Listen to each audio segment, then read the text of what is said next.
Ladies and gentlemen, in just a moment you are going to hear the voice of a man who will tell you some tremendously important facts.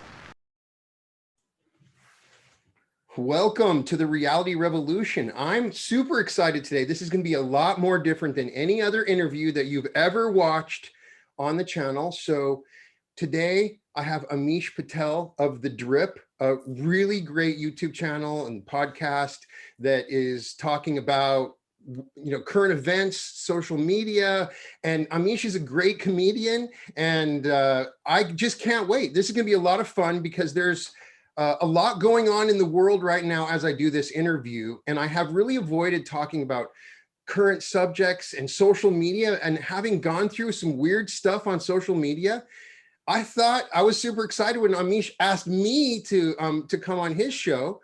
And so then, now it just turns like perfect cosmic timing. This is going to be a blast. I can't wait. So dude, tomorrow's my birthday.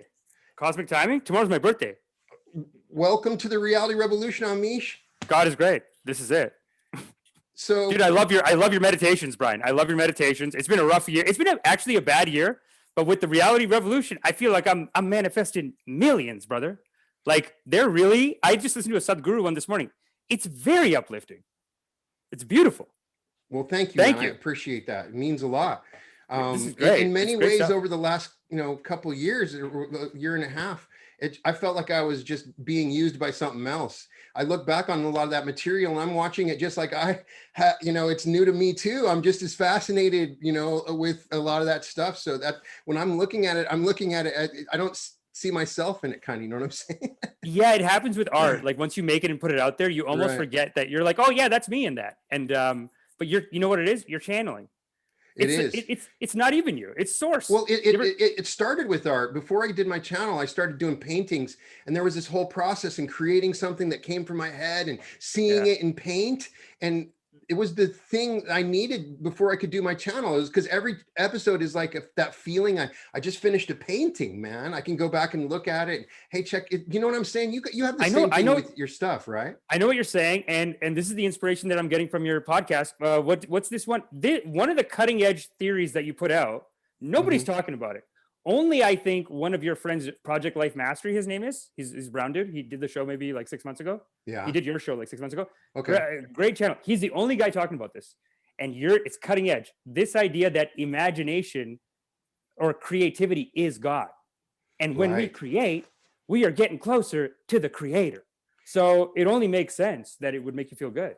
It's such a fascinating idea because when we say that, it doesn't come out the same. If you're watching a movie screen and you see an idea, or you're in class and talking about an idea, but when we think about God, it's such a complex thing. But the imagination, the word itself, is that it goes back even to when we were kids and imagining things happening and cool stories, when we're in that free zone where all these new ideas are coming. And then to sit back and think, that wasn't me.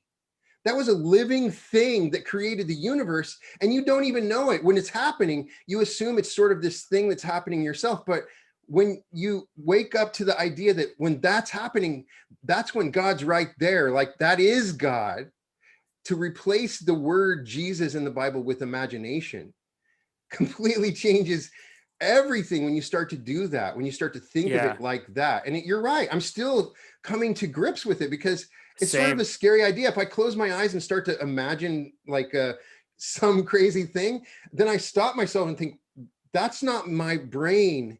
That's not my mind. That is something bigger, some other thing, right? This is where meditation, it starts crossing over into the kooky stuff. Because meditation is very cutting edge, scientific. Like you got someone, I call him Baba Sri Sam Harish now, but Sam Harris, I don't know if you're listening to I love Sam Harish. Amazing podcast, amazing like app. And he's he even had a guy on saying that the universe is emergent, like we're imagining it in as we see it, kind of thing. So he had a scientist on saying that this is a guy that like 10 years ago, he was yelling at people for saying, how dare you, say God, whatever. Great. I love him. Great guy. But that like, even you go into meditation and then eventually you come back to it. Same thing with this idea of like, I don't know if you've ever done these Taoist meditations. Like I noticed the Sufi one was tight that you just put out. I was surprised that you're not into like Taoist or like Zhuangzi. I don't know. Do you know who Zhuangzi is? I am very much so. It's just, it's translating it to an True. episode. You know what I mean? Some That's of that right. stuff I'm super deep into, but translating it into is, you know what I'm saying? There's tough. this It's little tough. bridge between those Dude, two. Yeah. you're putting out so much stuff, and I'm just like, hey, where's the Taoist stuff? It's like, dude, you're putting out so much stuff. It's tight. I mean, the Neville Goddard is like endless. And sorry, just going back real quick to that, imagination is creativity. Imagination is God. It's I heard it's crazy because I'm Hindu. I grew up Hindu. Right. But I grew up, I guess, Catholic Hindu, because we're just taught don't know sex. We're just taught all this stuff. Me and my cousin both were saying that we grew up, studied up on Hinduism, and we're like, we don't have to do, I'm God? I don't have to do anything. Right. There's no rules. I mean, it's this shift from God's up in the sky, watching you masturbate, whatever, getting mad, keeping a counter, like, again, like just watching you, versus God is in you. And it's like this feminine energy, and it's what. So Neville Goddard's kind of the Hindu Christian, right? He is, He's the Western version, and it's so much more shocking for the West to say, "I am God," because there's a lot of people that think that's sinful, that they're going to hell for saying that. Even my wife, when I say that, it's like I can tell by her countenance that it shocks her. But in Hindu, it's Mexico. Like no big deal. Like, of course we are. Of course we're God. It's like, it's been like that for thousands of years. They won't even name the kids Jesus in America. Like, you think for a country that loves Jesus, you'd name the kid Jesus. Mexico, they have guys named Jesus. Right. They have lots of Jesus in Mexico. Lots of Jesus in Mexico. And then in India, they have they'll name a kid Jesus, or they'll call him Isu, but that's how they pronounce Jesus, I think. But they'll name a kid Muhammad. I mean, there's lots of Muhammad. There's lots of Shivas. There's lots of they're all names of God. And then, like Osho, he's just like, hey, call me Bhagwan. I mean, they're all calling him Bhagwan. It literally means God. So it's too bad he twisted it into a cult thing, but they do teach that there. When did you get into it? Like, when did you figure out like, oh, it's not like I shouldn't be ashamed of myself anymore? Maybe when I was about 1 year old. Maybe when I started to when I was first told about God, the moment I was told about God, and I started to really replay all of the different possibilities and what it means and go through that whole process, probably then, Day one, you knew. There's always been a part of me that deeply knew that, well, why there's too much of an aspect to it. So let's play imagination right now. It's an interesting simulation. I think we are in an emerging experimental universe. There's multiple thousands of them the creator has, just kind of like, it's like a bunch of different cool video games. But if everyone is God, imagine an earth of gods. That's what we're in right now. Everyone is God. So what does that mean is kind of a crazy thing. There would be a certain, at the beginning, there would be a certain point where you say, we need to make sure nobody actually knows this, because this could get super crazy. Nobody should really know that they're God. We got to figure out some way of stopping that particular belief, or we will lose our power and we won't have the ability to control the future and all kinds of things, right? Yes. The colonizer, brother, the colonizer told us like that. I've heard that from people where people are like, people came around and said like, no, they did like no matriarchies. Like they did shut down matriarchies, but then they also just shut down like, hey, like what the way you're believing in this, it's like, how are we going to keep these people productive? They got to believe in work kind of thing. You know what I'm saying? So even in every religion, everyone ends up going on that more conservative side. And I guess my next question for you would be, why, if we're all God, we're here playing this game, why is it so hard to be good? I mean, it does seem like... Because that is a part of God. Everything is a part of God's personality. There's this idea of the ultimate perfection, but that ultimate perfection that God went through is from all of that. So as Neville Goddard says, God is the murderer, God is the thief. He plays all the roles. He's the playwright, and all of these are actors in this big, huge play, right? Yeah. And so all of it has a purpose and reason. The way that Neville Goddard explains it, we're just kind of like in this 6,000 year movie.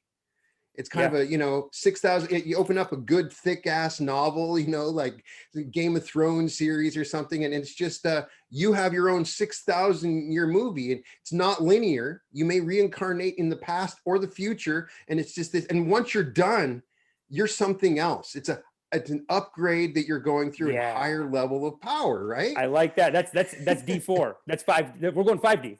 That's 5D. That's what's going on. At least if all thoughts, We're over here in if 3D. all realities are created, if all thoughts are created, it's possible that that is one of them, and that there still are every other version of the afterlife and the universe is existing at the same time, right? And God is great. Right, God it is doesn't great. have to contradict. There's a part of our brains that are always going, that contradicts with that, because I used to believe that, but then that contradicts. So one of the two has to be correct, which is the way the brain is always working. This idea of that both things can exist at the same time. Well, it is more of a yin and yang, which is counterintuitive. We want things to be black or white. We want it to be yes or no. We don't like these yin yang situations, but that's really what everything is. And you know, true. So Neville Goddard's saying this about creation, but have you heard of Alan Watts? Absolutely. I mean, obviously, you know, Alan Watts, Walter Russell, Alan Watts, all of those discussions of duality, you know, that light is a pulsing on and off, the movement and non-movement, everything is this duality. Our brains are created in this duality. It's a constant battle between self and others. When you start to look at everything, it's this duality. So is there a triality out there? Is there a universe where, okay, we've gotten through this duality exists? Is there a triality that we go to next? Is there a quadrality? Is there a point where there's good, bad, and then there's the other fourth, right? I mean, we're in a basic experimental part of this level of consciousness, which is all, it seems like everything is duality, man and woman, sun and moon, everything. Why we have two eyes, why not three? I mean, it's just like one of those things. Why is it down to just two? It seems to be that this is the architecture of the universe, right? That does seem like our architecture. It's like two, and then you're always tricked into thinking that it doesn't go back to the other side or something. Right. Like it's polarization. It's all of the space and the universe is still without some push. So there has to be that push to get it going. And there was nothingness in void until there was something that opposed that void. So it's just without it, there's no other way that the universe could exist. Yeah, right? and you know, Alan Watts has a great talk about this. He's talking about like he's saying this is this was like his theory, but with this Hinduism simulation thing. He said that basically like we're God in our own movie, and he was saying like if you're watching a movie and it looks like the good guy is going to win, boring. If it's 50-50, good guy, bad guy, 50-50, exactly, it's okay. It's got to look like 80%, 90% bad guy's going to win, right? And then you got something worth playing. So basically, it's bad because we just want to have a good time. We want to be like, okay, how are we going to figure this shit out? It's very similar. I read another one of Alan Watts' lectures on the podcast. I've done 4, and one of them he's talking about that same thing. The idea that it would be incredibly boring if we knew everything. Also, there's this idea that we don't want to know. There's a part of us that has known everything, and that we purposely don't know because we want to experience everything new all the time. And we accept this duality. I think that it's also, there's a test, an experiment, which feels like this duality is a part of something bigger. Like it's a question that's being asked. It's an answer we're trying to come to within ourselves about it. Does that make sense? What do you think? I mean, no, it sounds like we're high. We're not. No, we're not. I promise. It's not us. It's life that's messed up. I mean, we're just here. We're alive. And look, someone's got to do the math on this. It's right. It is interesting. It's like it is like the game seems to be like okay, so you can't feel someone's love unless you're vulnerable. So if you're God, you're looking down and you're like, oh, that looks nice. But then you're looking around like, I don't give a shit about these people. I have to like murder myself down into a little baby or a little thing to be like, oh, that's love. Right. Like someone loves me or else God. I don't think, but then that's a tragedy though. That's so sad that God is so desperate to feel the love that he kills himself. That also is a kind of a weird tragedy, right? it is a weird tragedy, but like, I guess the non-duality, and like, it's crazy that this is another thing, the non-duality, this is like an old Hindu thing. And I got to learn it from these great white gurus. But going back to Baba Ram Dass and everyone, my dad would try to tell me stuff. And I was like, you're kooky, dude. I remember he was trying to teach me, he was doing a technique, the one that you do. Right. And now I do it. But I walk in a room, he's like this. He's like he's going hard on the ohms, covering his mouth, his eyes. I'm like, dude. Putting the nadis and energizing with your fingers, right? Energizing with the fingers, closing off all of the senses. Right. And you hum an ohm into there and then you shut it. It's actually very nice. It's very amazing. beautiful. Yeah. I'm an idiot. I go in, my dad's doing this in the house. I go in, I'm like, Dad, you look crazy. You gotta stop, dude. Right. He's like, and now and then years later, I got it from you. Even into who do I learn it from? There's we have a Baba in Toronto named Kim, Baba Kim in Forest Hill. She's our meditation coach, Right. but she even taught me that like a couple weeks ago. It is. There's and don't I just find myself to constantly be experimenting with my consciousness with all that stuff, you know. So Yeah. it feels like there's something more I don't know about that I need to know. And I shockingly got it mostly from here, from these guys that I call them the Great White Gurus. But that nati, I remember someone was telling me, they're like the meaning of life is nati. You are not God. You are not God. And I tell people from India, and they're like, it's pronounced nati. Right. But I have a nati nati meditation. I do. It's one of the meditation on the channel, and it's really That's going through. I'm not my hand, right? I'm not my arm. I'm not my head. I'm not my eyes. My eyes are there, but that's not me, right? You go through, like, you start to really analyze what is me, right? It's not. Like, if you cut off my hand, I would still be here, right? Yeah. And so, I mean, look, going back to the whole meditation is imagination is creativity. Right. It's been extremely helpful for me. My career right now is just, I got to create. Right. Last year was pretty intense. October, my dad passed away actually last year. So I do feel bad about and towards the end, we were kind of like getting weird with each other. He did say like, hey, we're cool. And then he died like 6 hours later. So I remember I was doing a comedy show, and my mom's just like, go see your dad. Right. You haven't seen him in 3-4 days. I'm so glad that you got to see him that day. Yeah, I sat with him for like 6 hours. After the show, I went. So after the show, me and my friend Amy Cunningham, she's also a comic in Toronto, we went to the overnight festival thing. So we went to that, and then like 2-3 in the morning, my mom's like, I was telling her, I was like, my mom's like, go see your dad, and she was even like, yeah, go see your dad, dude. Like, you know, you never know, whatever. And I just sat with him for 5-6 hours, and he kind of like said, it's weird. I didn't know he was into this, but he like forgave everyone, because the weeks leading up to that day, he had these beefs. Like he's like, this guy, he thinks he's better than us because we gave him money. He didn't pay it back. He told that guy this. It's like all these drama from India. I mean, I feel so bad for them, because like they're hard on themselves, that generation of men, and they're coming out of like it's just like just post-colonization. It's like fighting for scraps. You know what I'm saying? Right. So, you know, they did good. I told them the last couple of weeks, I was like, you did so good, man. You don't need to worry about these people. Who cares? Right. You know what I mean? Like, the guy, let him go with this, whatever. But the last day, he made a point to forgive a bunch of people. And then he's like, you're doing great. Sorry if I ever gave you a hard time about whatever. And then in the morning, he just wouldn't take his dialysis. He just wouldn't do it.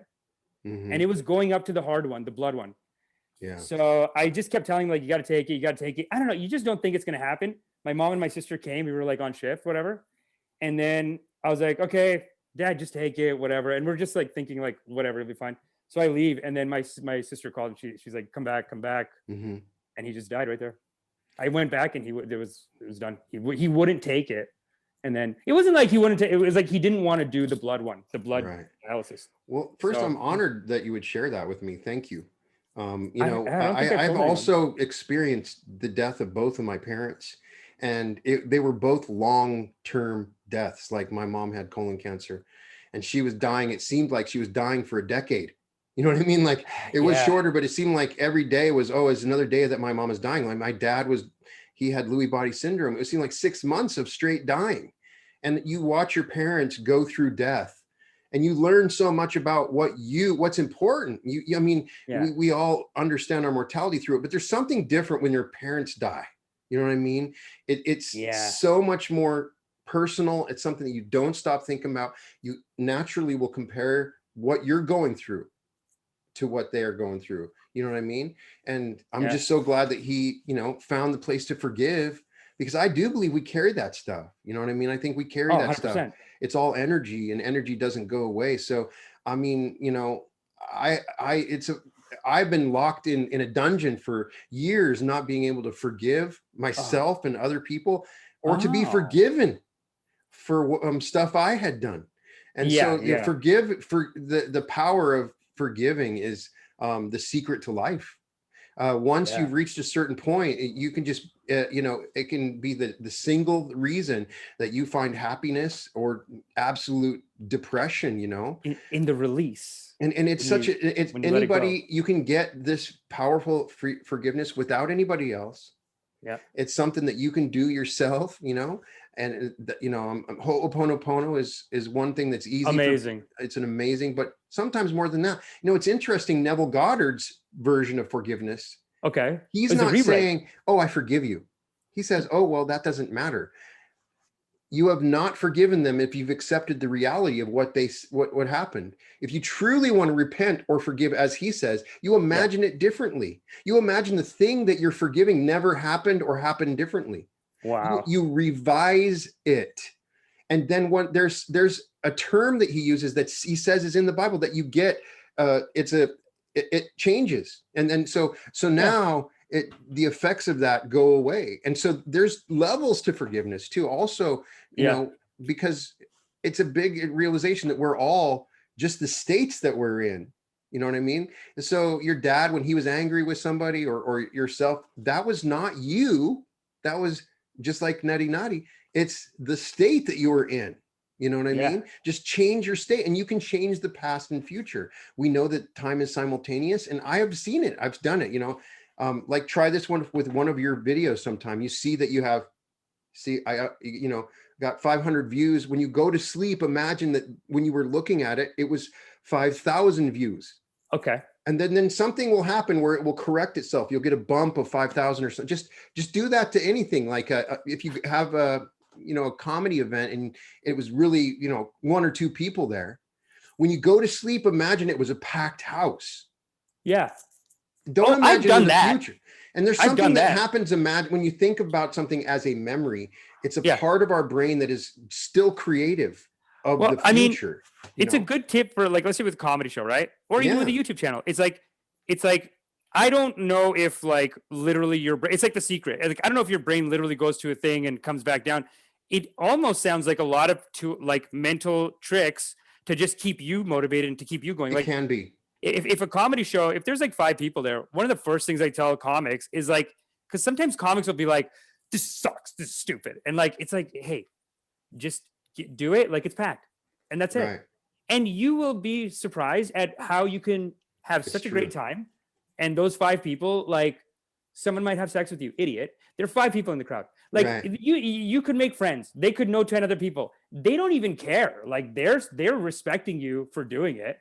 They're not sitting there going, oh, it's only 5 people. But if you have that attitude, then they're going to have that attitude. And the show's garbage now. And you got to check out my interview with Brant Tobler. I went to high school with him. You know Brant, he's a great comedian. And we talked about the same thing. But I have a question for you. If one of the topics I talk about is in reality transurfing is pendulums, which we saw, with the Capitol insurrection. We saw that it's that group mindset, like we saw in Nazi Germany, where the group mind sort of takes over and it's a pendulum. It's like something more starts to happen. And so there's a thing that I noticed that after talking to Brant, a concept that I came up with after really talking to Brant for a while, that all my other comedian friends, and I wanted to bounce it off you. It's the pendulum vampire. The idea of the pendulum is that you give energy to something and then an energetic structure sort of forms in, if you were looking at physics, it becomes its own thing. And we're always constantly walking around pendulum. 2 people are a pendulum. A family is a pendulum. Anything is a pendulum. The 80s is a pendulum. Anything that is a thing, right? What about day and night? Like, isn't it like isn't that the duality of it? There is a duality, but imagine this as an egregore. Like the old idea that it's a living energy. Multiple people think a thought.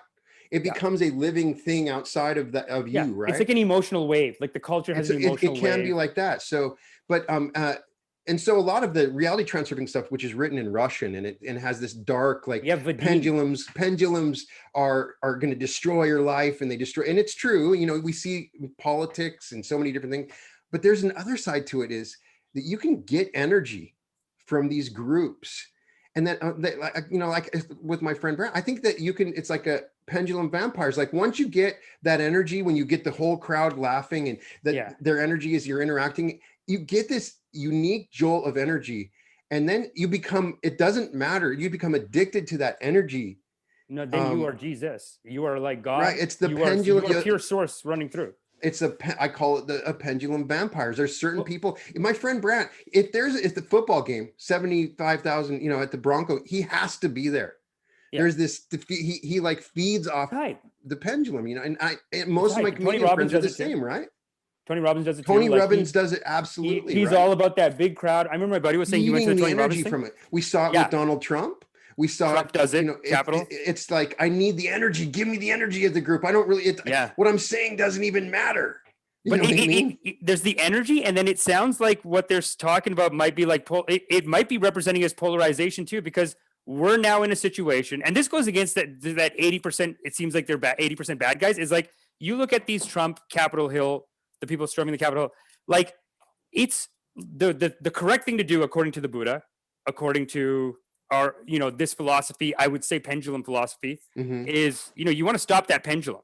Like, it keeps getting momentum, whether it's a downward spiral or a downward thing or an upward thing. Like, I think it can go upward or downward, but it's like upward. I almost see this pendulum as an upward spiral, a downward spiral. So this is a downward spiral of polarization in America, where it's like, okay, they do that. It's been 4 years of it.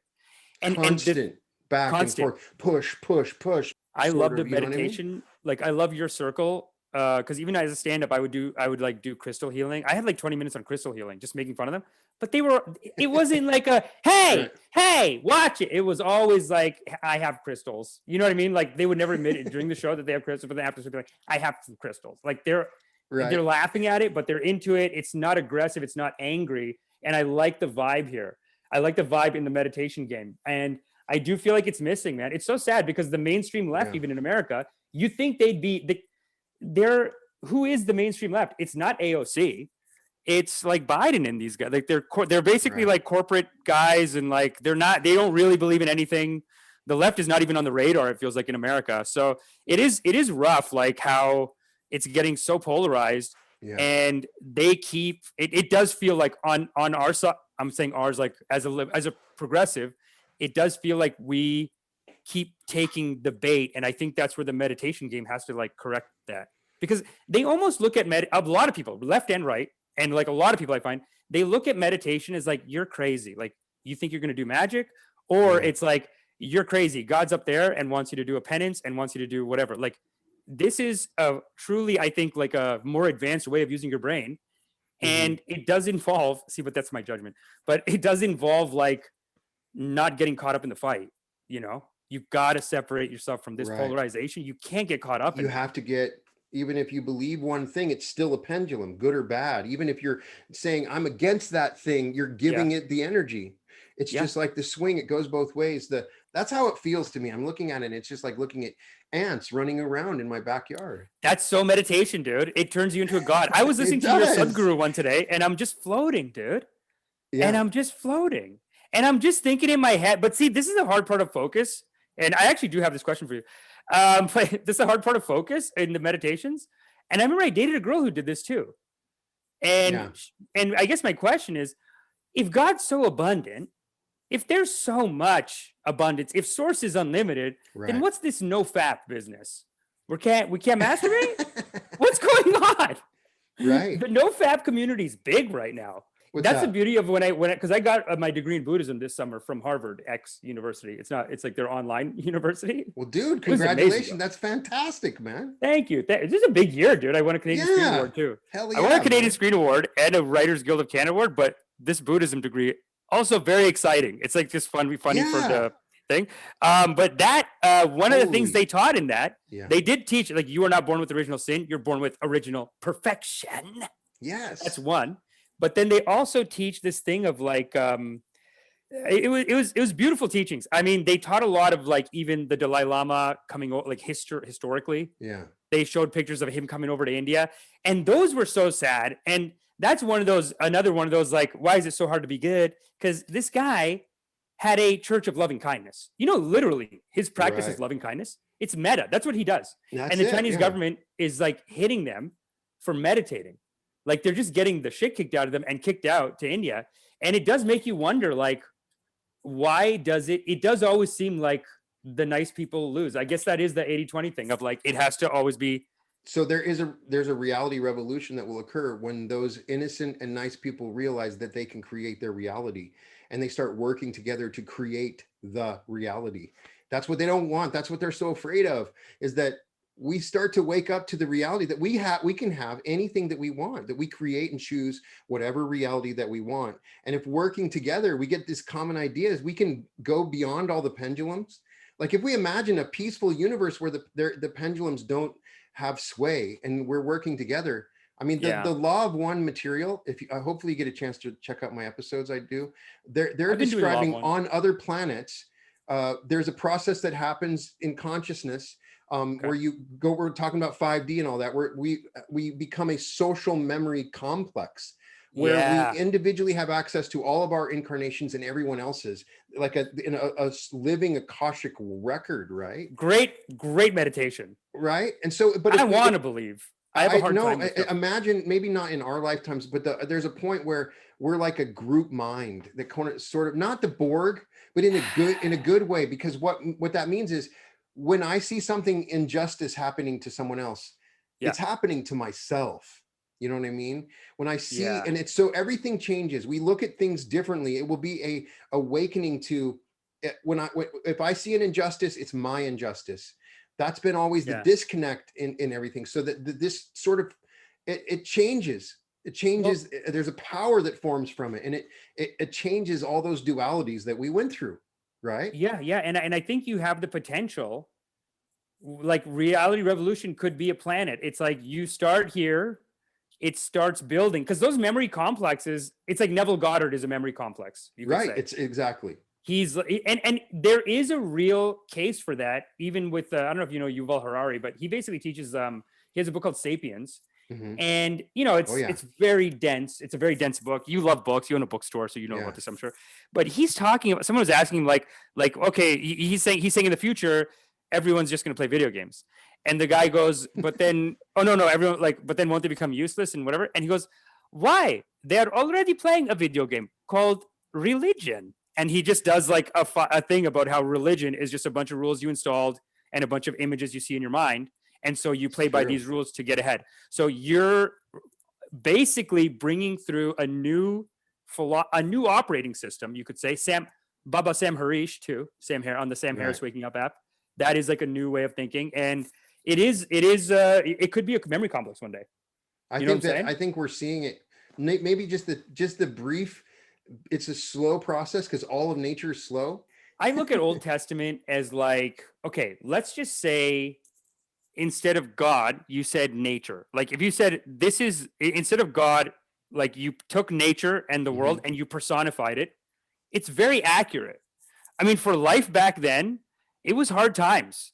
Right. And you had to be on top of your shit because nature was ruthless on you. So it's actually a good book for those, like, you know, it's they talk about these, and the guy talks about the Hawkins scale, where there's like different levels of civilization, right? Right. So 2,000 years ago, we're at a certain place.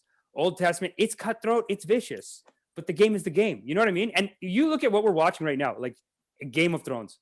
Right. Everything is Game of Thrones, or everything is Sopranos. But every big hit show in the last 10, 15 years from Hollywood, you think would be like some loving kindness message. It's all just like cutthroat, go to the top. Right. House of Cards, Game of Thrones, the one where they're cooking acid. No, they're cooking meth. Breaking Bad. Right.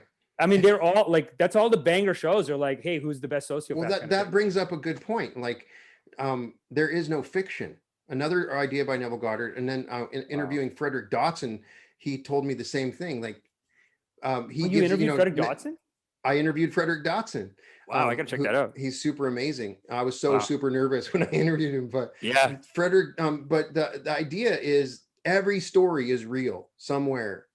So we're getting it from our imagination, right? That's just it's something real. Neville talks about the dude that wrote about the Titanic that happened. You know what I mean? And so I do think that what we're seeing in this year has been a reality that's been created. As somebody that owns a bookstore, there is a ton of apocalyptic literature. That's so sick that you own a bookstore, by the way. Apocalypse porn, where it's especially in youth literature. young adult books are all about, Really? the Hunger Games. I thought right? it was seniors. I thought seniors like the world's gonna end. Probably. Shit. Like, that's probably because why they are popular. But you go to I've heard that the they YA think like I'm section, gonna die. it's Hunger Games. It's all these Yeah. stories in that genre, right? And there was like this desire. People wanted desiring some sort of a end of a world scenario, and you start seeing it on TV all the time. So that we're creating our reality. We need to create a new one. You know what I'm saying? Okay. But then if we go 80%, if it's not 80%, you're gonna lose. Boring. That's basically what happens. It's true. It is built like that, because even if your culture gets so good, you'll get soft. So it's like, what do? You want to give your kid everything, and then I know a bunch of rich kids that are just garbage, dude. I know a couple of guys that COVID hit, and I know these guys are like, quit my job. I'm like, that's crazy. Why'd you quit your job? COVID, quit it. It's like, other people have opposite. It doesn't even occur to them. It's like, just go back to your parents' house. It's like, no, some people are like, I have COVID and I have to go do 2 jobs or something, and make sure that doesn't hit. Some people like I'm doing all my work from home, so it's been good, and I'm doing crazy, like so much. But it's hard. You don't get to go do as many shows probably for a long time, right? And I was talking to my agent. Tough. Yeah. I was talking to my agent, and I was telling him too. I'm like, it's actually good because stand-up comedy in Canada doesn't make any money, so it's almost like it does become a bit of like an older man's hobby. And there's a lot of older men that we know that are great guys, love them, whatever, but they're not like, they tell you how much money they make, and it's like, you can't have a kid, or like you can't do, you know what I mean? Like you can't. That's not even adult, like even close, right? It's like they're still talking in terms of. I do 2 shows, I paid my rent, or like if I do two weekends, I pay my rent, and then I just do whatever. It's like you have to embrace multiple streams of income in comedy, man. You got to have books. You got to have it can't be just one. The secret nowadays is you have to have multiple streams that you're working through, and it's both good and bad. You know what I mean? So yeah, I'm manifesting multiple $1 million streams, dude. It's coming in from all over. Right. Actually, this year has been an intense year. So I was saying, like last year, my dad passed away. I won a Canadian Screen Award. I won a Writers Guild of Canada Award. Did the Buddhism certification, which was great. So you won an award writing a screenplay? A TV show. Oh, it was a TV show called. My master's degree, I was in screenwriting, so I'm a huge fan. I always dreamed about writing a movie, and spent. I moved to LA. I was that dude that moved to LA that went to the studios and worked as a PA. Just to get in there, and I realized it was all high school. It was like when I showed up in Hollywood to work on sets and meet these people, it was like, oh, this is just exactly like high school. But I still wanted to make movies. You know what I'm saying? Don't you find everything in life is though? It is. Everything in life is high school. It's like different. It's like those what's it called? Fractals. Your social fractals. Just repeating itself, right? Yeah, like the days and everything. But so okay, Canadian Screen Award, and then the Writers Guild for. Awesome, I wrote an episode of this TV show. I co-wrote it with the creators of the show, Kristen Sims and JJ. Dude, that's awesome. Amazing, yeah, JJ Johnson. He owns the whole company. They make like so many kid shows. So going into COVID though, I finished a development deal. So I had a development deal with CTV Crave here. We finished that. I don't know if they can shoot it because it's COVID. But then I got another show picked up. I can't say too much about it. It's like fantastic. A clean animated show. It's so we're shooting the pilot this year. It's and that one, it's I can't say too much about it, but very Akashic Records. Oh, so I can say that very Akashic Records. I'll send it to you. I mean, you can read it probably. No, I'm down. Yeah. Let me. One of the reason I loved writing screenplays is that it's more fun than writing a novel because it's like right to the point.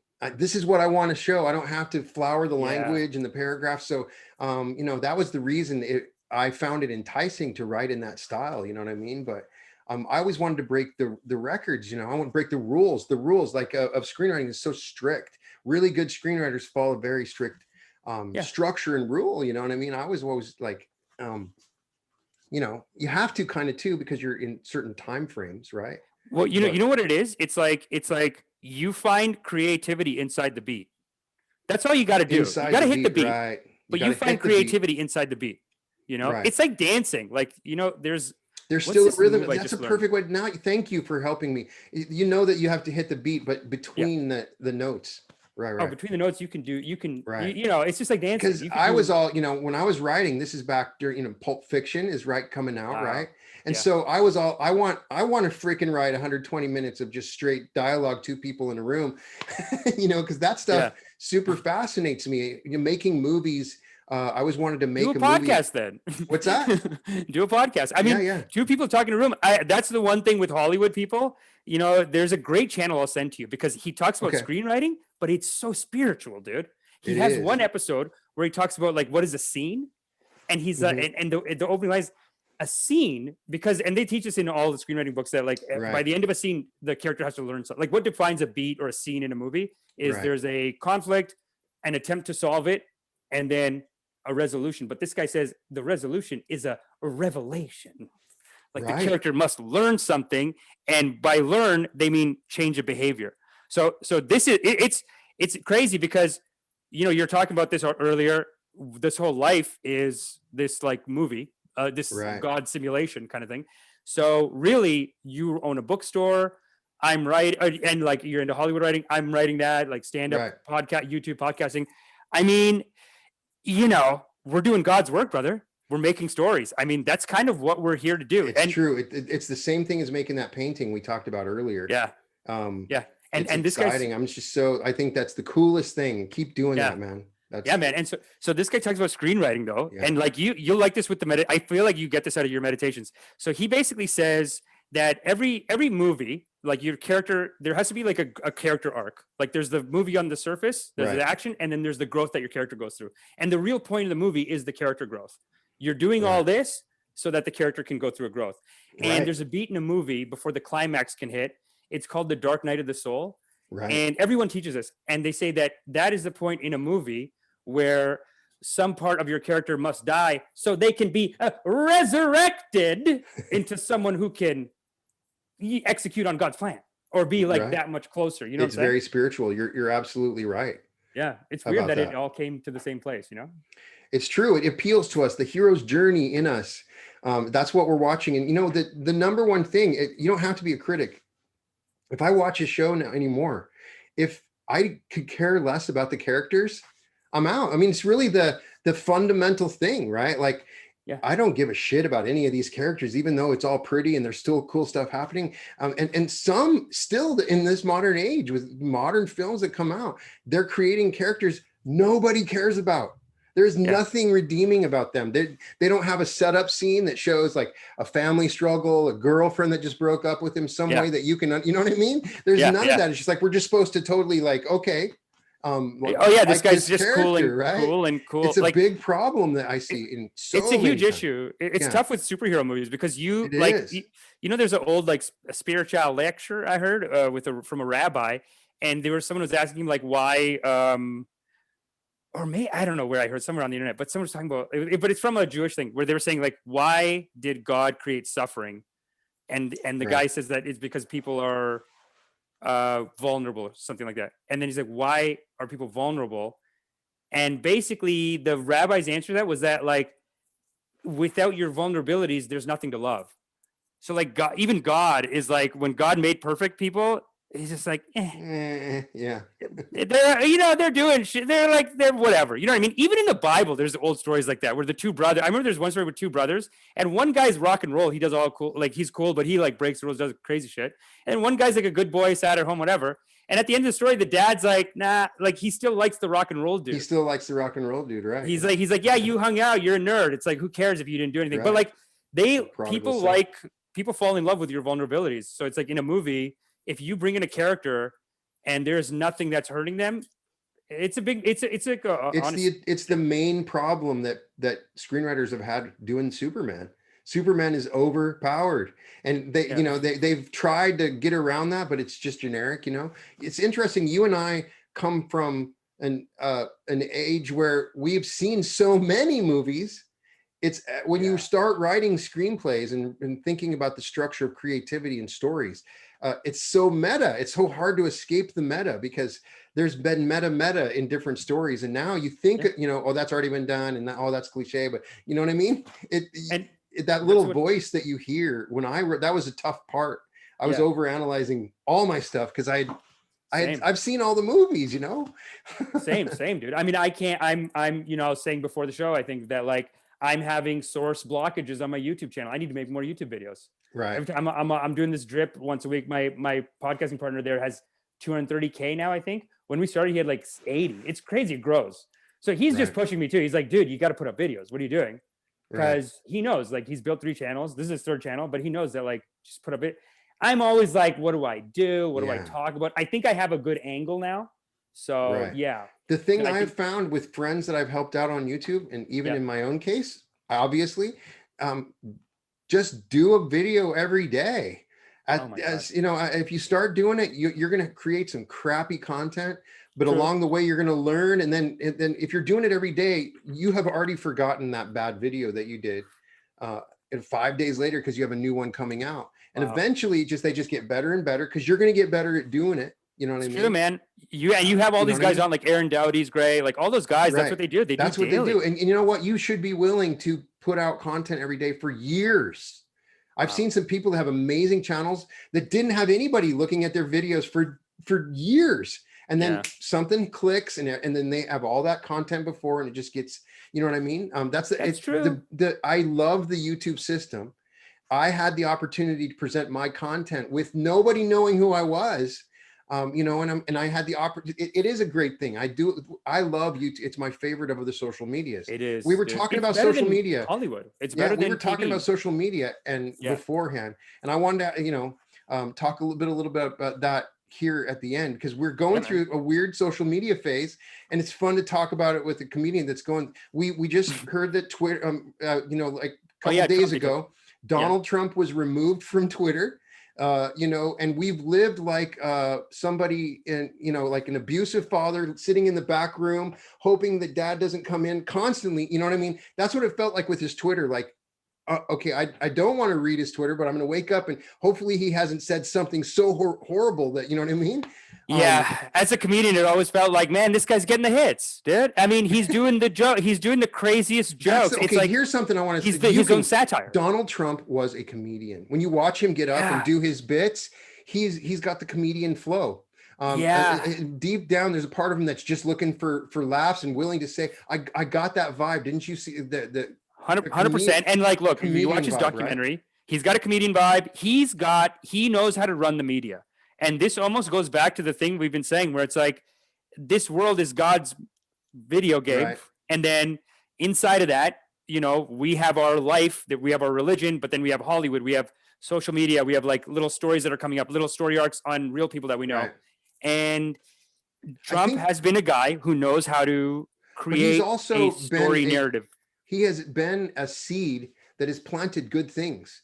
The opposition and the understanding. We're in a different place of understanding because of him, even though it's been horrible. But we've to go back to what we're saying. He got banned, he got banned. But a lot of people haven't. I haven't really talked about it on the channel. But I woke up, you know, a couple weeks ago, and my Facebook account was disabled, banned forever. And the Reality Revolution group was completely disabled, and you had like you had 2 million people on that thing. 9,000 people in the group. But you had 2 million people on that thing. It was it was a family. It was a family thing. You know what I mean? If anybody's followed my channel, it's all about love. You know, anybody that would post anything conspiracies or weird, we would get rid of. I can't think of any reason. You know, as I mentioned, the brain starts to create reasons. Maybe it's the word revolution.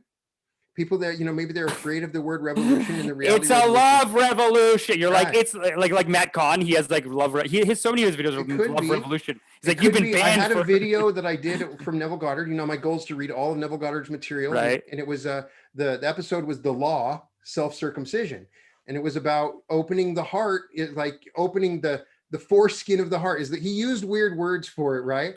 But they might have he knows how to get attention. So he knows a banger hit is going to be like, hey everyone, circumcision today. And people are like, maybe they got rid of me. I got banned by Facebook because of that. Because of circumcision?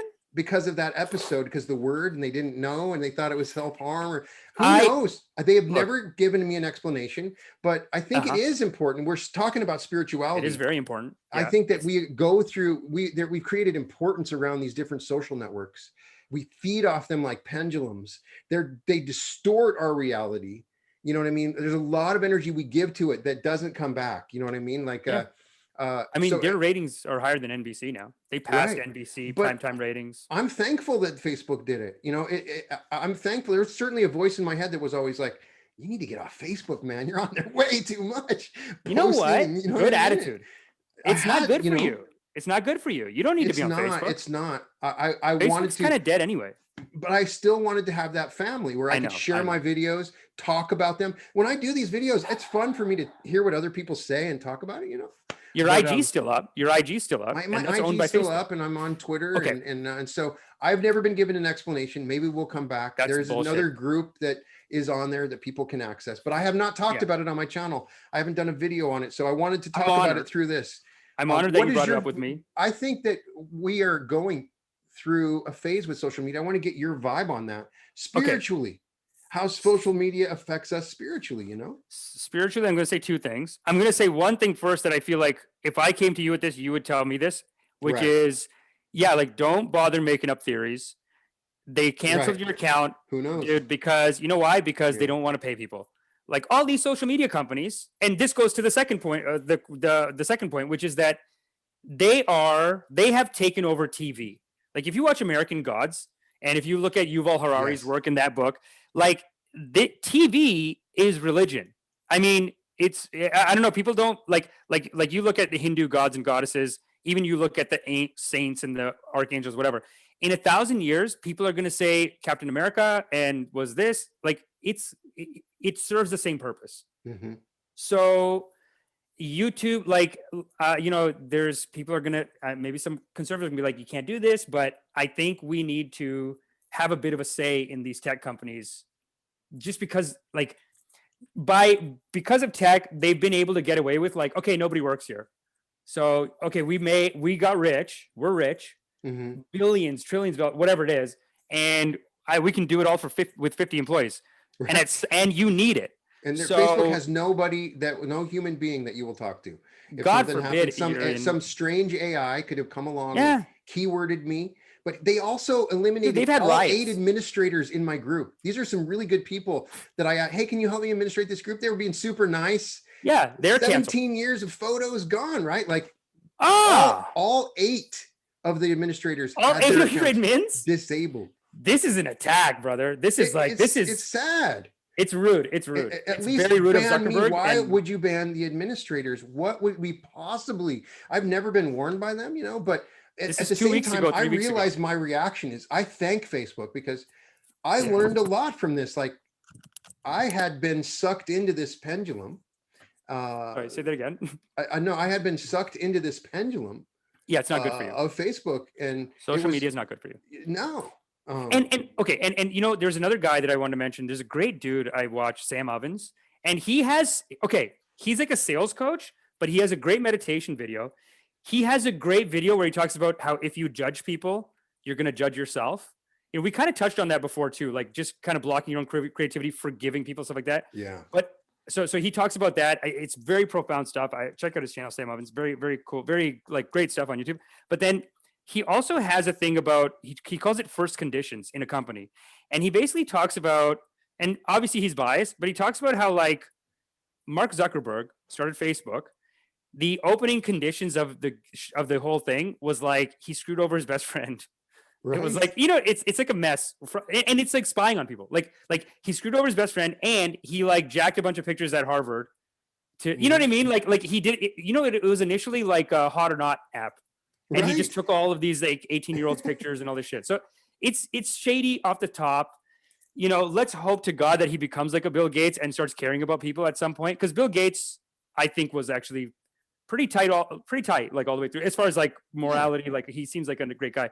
Zuckerberg has been shady, man. I mean, we're talking about your thing was canceled. You know, just to put it in perspective. Right. In Malaysia, there's a New York Times article saying that the Facebook caused like we're talking about like a genocide, maybe like a small genocide, because all of it spread on Facebook, and Facebook's like, oh, sorry, nobody works here. So, you know, and then like they even catch them, like there's activists in the country being like, no, you do. we did find where you like, we did let this person know, and there is a like, we can see that you've read the email. Can you please respond? And they just, it's like, sorry, it's our policy not to respond. People think in the article they were saying that Mark Zuckerberg is actually leaving posts on longer if it's like a fight. So if you get into a fight and it's hot and you delete it, it's like, okay, give it half an hour. Right. He wants the fights. He wants the everybody posting back and forth. He wants the polarization, the pendulum. He's really riding that pendulum, I think you're talking about. He is. In my instincts tell me I would not invest in Facebook. It's going to be an older and older demographic. And, you know, like my kids, they could care less about Facebook. And, you know, there's going to be a point where there's going to be a bunch of 70-year-olds that are posting stuff on Facebook. And then the rest are going to be off of it doing other things. Like TV, I guess. Yeah. Like all of the or 50, something like, different. I'm not on there's Facebook. Always new stuff coming up, you know, so I won't look at my Facebook. I use the Facebook Messenger. It's a good messaging app, but I don't go in there because I'm like, no, I post it. I'm the creator. I send it out. I'm not reading your shit unless you're good. You know what I mean? Like, I'm not watching everyone's stuff because you get caught up. There's no reason to get caught up in that. You get caught up in it. And so, so I'd say Facebook's not good for you, but Sam Ovens was saying like Facebook, okay, that's the initial conditions of that. He has hope for like Google because on the bright side of this whole thing, you know, you look at a lot of these tech companies, what's happening because we have so little power, but the people who do have power are their employees. So let's just say there's a tech company, there's only 50 people, but those 50 people get together and they're like, hey, we don't think that Google should be involved in the military. Google cut a lot of contracts. They might be completely out of that game because a bunch of employees said, hey, you can't go military. So, you know, that's the plus side, I'd say. And the thing is, if I got caught up in what they're doing, I support what Twitter and some of these accounts should be banned. I am totally not the person that's going to say it's a First Amendment issue. I understand what they're trying to do. There is no right. There's no real perfect decision for them to make. They're going to piss somebody off. They're going to make a mistake and violate. That's good call. You know, mad either way. But they're trying to avoid violence, and now they're understanding how these social media platforms work. They can be used for severe harm on the world, and they have sort of a responsibility. There is no perfect way for them to do it. You know, they're doing their best to eliminate content. But I also heard the other day, Ron Paul had posted an article anti big tech. It wasn't, you know, he's still a super conservative, right? But his article was, you know, big tech is dangerous. And he's always had great views. I love Ron Paul. Right. Ron Paul he's always, you know, he's nonviolent. So, you know, that's cool. Libertarian. But when he posted that, they banned his account.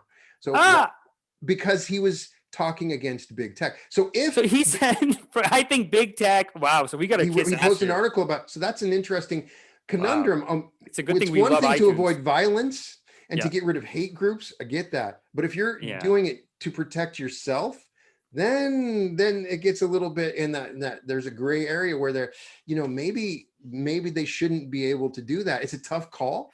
And I don't think that it's going to be a tough thing to politicize or administrate. I don't know what they do. I mean, you know, you talked about this, you know, you're talking about these pendulums, which to me, it just feels like this polarization of America is that pendulum. And, you know, we talked about 80%, it's got to look 80% bad guys winning, right? It's the tough thing to convince people. Like I have family in India, they're Hindu nationalists basically. And I'm like, the Bharatiya Janata Party, right? BJP. The Bharatiya Janata Party. Yeah. Did I get that correct? All right, cool. You got it, dude. You got it. BJP, Bharatiya Janata Party. Yeah. No, the Hindu party. Right. I mean, they're pretty violent right now. I mean, they're killing people for eating beef. They're accusing like old, they're basically harassing and human rights violations against Muslim people.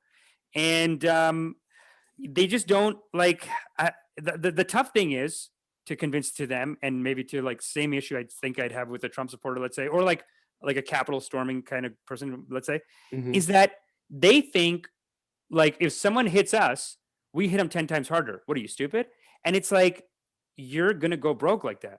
You're going to ruin the quality of your life. You're going to, you know what I mean? Like this endless war that America's involved in. Right. All in the name of like, oh, we're not losers. You think we're going to lay back? The right thing to do is actually to lay back. I mean, look, if 9 guys do a terrorist attack, I'm sorry, it's terrible. But the correct solution is Nothing.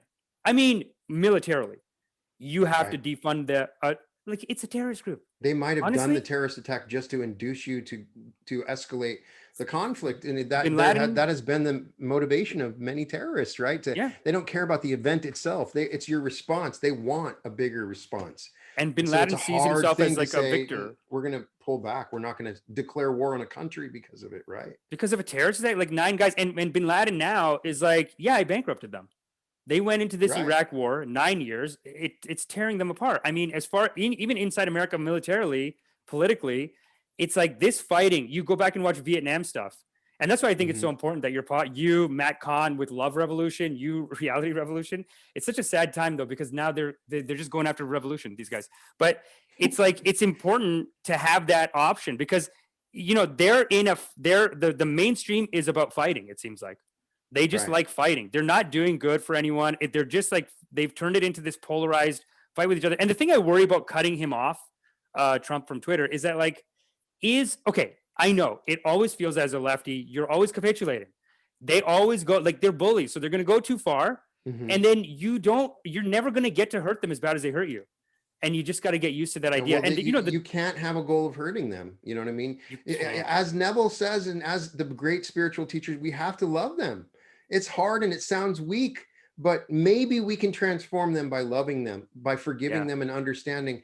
But we can't be weak because they'll just walk all over us. We No, have to you can't. think, we have to love them transformationally, love them in a way that makes them love themselves and change the way they see the world. Not just love Proactively. them in talk like you and I, but meditationally in a different way of reacting, something bigger. There has to be a love that in there they realize, I want this love. I want this energy. It's better than this power that I had over here. There's going to be Such a point. bad vibe. It's tragic, but the Buddha, when he was getting kicked out of Tibet, he has got these pictures. He's like, let's go. The Buddha has blessed us with a refuge because he said we're going to India as our refuge now. And that's kind of how he went. It's so sad because he's like walking with them all across the border, and the rest of them are pissed because they're like, like they're just leaving their homes. They're going to go live in India now. But he was saying that like the mistake was not fighting back. Not that they didn't fight back, but dude, this documentary that I was watching, like it's like the guy's there with the thing, and he's like, hey, no meditation. He's like hitting people for meditating. There's one monk. He's saying there was 35 seconds in the day. I calculated it where I can meditate. And he's at that 35 because they would hit him. They would like drop stuff. They would just torture the guy. So he said that 35 seconds. I've never done such a great meditation in my life. It's like it's the greatest meditation. It's like you get 35 seconds. It's that pendulum, almost like that yin yang thing. All the suffering on this side, and that's like maybe part of that God system, that video game, where it's like, okay, the suffering comes in, and then, but in that 35 seconds, he's like so sneaky about it. He's like, they thought they covered us. They did draw water drops at night. They did this there. They hit us here. And they did crazy music too, like music of people dying and shit like that. So they think they got us, but there's 35 seconds in the morning. I got one in. And he's like so proud of himself. That's one of my favorite stories I've heard in a long time. It's I beautiful, absolutely man. love that. So, but it feels like that we have people doing that on a different level. There's groups on a different level that are saying, don't meditate. You know what I mean? You still feel like that with groups that are in power and media and socially. There are people that are pushing against meditation, and it fills in certain groups, not everyone, but there's religions that are against it. You know what I mean? Well, you know what I find is that there's a lot of Christianity that are anti-meditation, really Christianity. I always thought Christianity, because especially when I hear your stuff, it's like there's a way to interpret this. And same within Islam, there's like Sufi, you did the Sufi thing. Every religion, and this is a mistake people make, like every religion, it has this nati in it. It has the Taoist, every single one. It's all the same religion. When it really comes down to it, we're all a part of the same religion. You know what I mean? These, but there's the sect of Christianity that says, if you meditate, you go to hell. Yoga, you go to hell, right? What? Yoga, there's the Greek, the Russian Orthodox Church says that it's a sin to do any sort of yoga. To do yoga is a sin? Yeah. That's hilarious, dude. That is hilarious, right? And I've heard that from my ex. when she would say, I think it's sin. You can really invite negative influences, and you could sell, So hey, I've seen how. It's so funny how Alan Watts is talking about this, where he's talking about like these Hindus, they just believe it's all a game. So then when the Christian tells the Hindu that like, oh, our God says this and this, and this is the rule and whatever, then this Hindu guy just goes, oh, that's a good game. It's just all like another game. It's like, oh, you're playing that game? Cool. It's like, you're God, I'm God. No one's even, it's not even looking down. It's like, it's like you're God and you chose to play. That's it. That's actually hard mode. You're God. You decided to play a hard one, because it's almost harder to play. It's one of these hard things to realize. Is like the most miserable person is the colonizer, because they are inside their own head. They're always like, you ever see these movies where like the guy's like, he's just aggressive and he's on top of his shit and he's whatever. Like they had a conservative military guy in The Shape of Water in that movie. So he's like aggressive, on top of his shit. They find this like different species and he's like, I want to catch him and we could use him as a weapon and we'll kill the Russians with it, whatever, right? He's miserable. Like hurt people, like they're so sad. And it does always feel like you're on the back foot, but maybe that's what you got to remember, is like, they're just so sad. You don't add any revenge on it. Like that's the hardest part, it seems like. Right. Because even the Buddha was saying when they were leaving, they were like, he's like, we can't fight back. Like that's wild. So, and I do believe that love and nonviolence can work, but then you see sometimes when it doesn't, you know what I mean? But I do think it works 99% of the time, and 100% of the time, eventually it works. Does that make sense? That makes sense. And it's like, okay. So, you get a lot of people who are like, okay, if you believe this, that you're God playing a video game, right? Then you have people come to you. Like, I kind of want to ask you this too, where I'm just like, dude, this manifestation, like, can we just manifest 2 million, bing, bang, let's go in the account, whatever. And but basically what you're saying is, you're saying, I'm God playing a video game and I'm going to cheat God in this video game that I made. You know what I mean? It's like, there's a little bit of that, right? There's still rules. You can get 2 million in your bank account. I promise you, you can do it and do it quickly.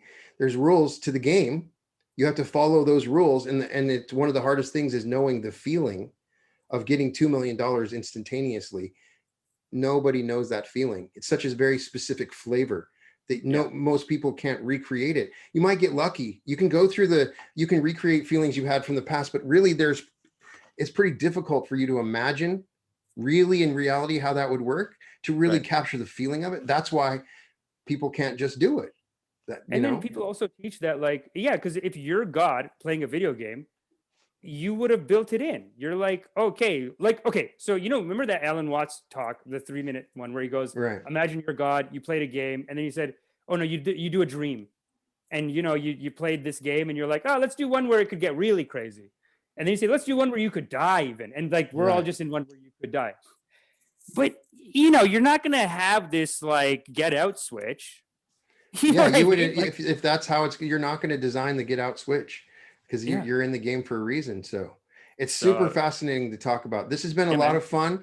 I know a lot of people are going to look at this and go, wow, that was quite a different interview for the Reality Revolution. But I'm really glad you came on. I enjoyed that immensely. Yeah. Thank you so much. Thanks, man. I appreciate it. And so we'll definitely have to have you on again. If some crazy stuff happens here in the news in the future, we might want to talk about it. So, but kick ass in your next screenplay. And, next time I'm up in Canada, hopefully you'll be playing a club. I can check it out. Right. Hit me up, man. And dude, I'm out here. I'm in the culture. I'm in the community. I'm always commenting on their live streams. So I'll be there. I see you there, man. So Fade to Brown, you can find your channel on Instagram at Fade to Brown. Yep. Also look up The Drip. I'll put links in the description. And so it's good to have somebody in the spiritual community talk about this stuff, because we're experiencing the world. And how can you not look at it spiritually, And I don't think we've either of us meant to offend anybody, you know what I mean? But it's the truth. We're dealing with the truth. And sometimes the truth is hard to take. It's the truth, man. It is. I honestly, if anyone's offended, it's like, come on. It's the first time I've ever talked about politics on this Wow. channel. That's- Everybody is invited into the reality revolution. Everybody is one. That's the bottom line. We're not Thanks, saying man. anything's wrong with you. This is just what we believe. Powerful message, dude. I love it. All right, man. Well, this has been fun, and thank you so much, and welcome to the reality revolution, Amish. Thank you. Well, welcome to the reality revolution.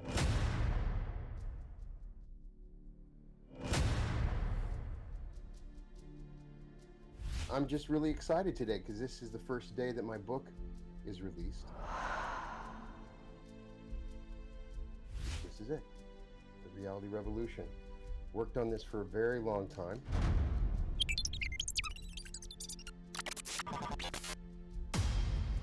So many of the things that I discovered along the way, and I was excited to share it with everybody. Tell you a little bit about it. I'm like everybody else. I'm interacting in the world and starting to realize that my thoughts created reality.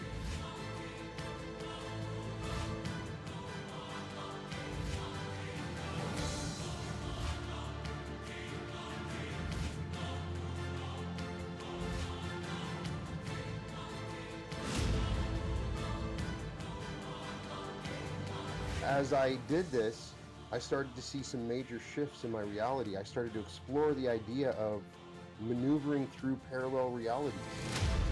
I'm your host, Brian Scott.